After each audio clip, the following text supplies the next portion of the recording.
তাদের মধ্যে দুই ভাই ছিল অনেক অলস। আর তাদের ছোট ভাই সামি, সে ছিল অনেক কর্মঠ। তারা সামিকে দিয়ে অনেক কাজ করাতো আর তারা নিজেরা সারা দিন আরাম করত। একদিন সামি পানি নিয়ে বাড়িতে যাচ্ছে, হঠাৎ সে শুনতে পেল, শোনো বাবা, আমাকে একটু সাহায্য করো, আমাকে একটু পানি দাও, পানির অভাবে আমি মরে যাচ্ছি। কে কে কে কথা বলছে? আমি, এই যে তোমার সামনে। কল্পনা? গাছ আবার কথা বলে নাকি?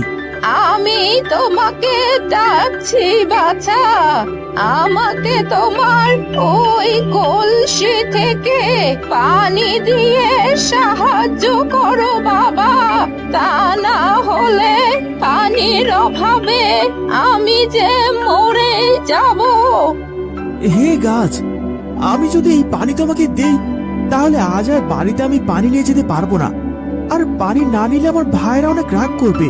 এদিকে সন্ধ্যা হয়ে এলো, জঙ্গলের ভেতর গিয়ে আজ আর পানি নিয়ে আসা সম্ভব নয়। বাবা, তোমার ভাইয়েরা তো রাগ করবে, আর আমি পানির অভাবে মরে যাব। আচ্ছা ঠিক আছে, আজ না হয় ভাইদের কাছ থেকে একটু বকা শুনতে হবে। এতে যদি তোমার জীবন বেঁচে যায় তাহলে সেটাই ভালো। এই বলে সামি কলসের সব পানি গাছের গোড়ায় ঢেলে দিল।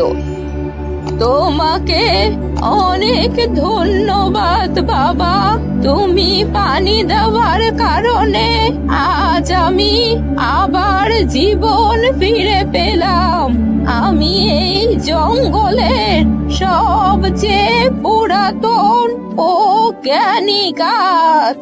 তোমার যদি কখনো কোনো সাহায্য লাগে তাহলে আমার কাছে এসো, আমি সকল সমস্যার সমাধান জানি। আচ্ছা ঠিক আছে, আমি চললাম। সন্ধ্যা হয়ে এলো, আমার তাড়াতাড়ি বাড়ি ফিরতে হবে।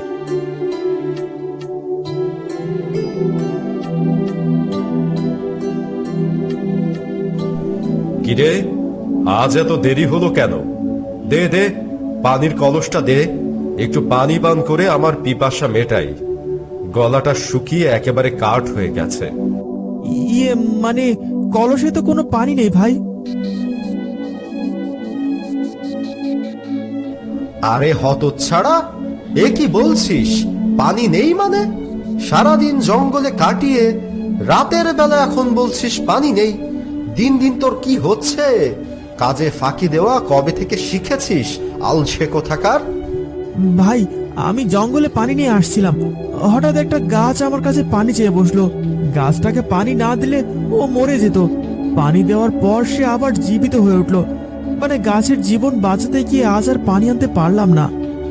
ওরে বাটপার, তা গাছের উপকার করে তোর বা আমাদের কি লাভ হলো বল তো দেখি?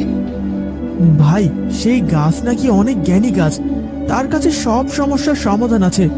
আমরা না হয় তার কাছে কোনোদিন এই উপকারের প্রতিদান নিয়ে নেব। আচ্ছা ঠিক আছে, ঠিক আছে, অনেক হয়েছে, সেটা পরে দেখা যাবে। আর কোনোদিন নিজের কাজ বাদ দিয়ে এভাবে কারো উপকার করতে যাস নে।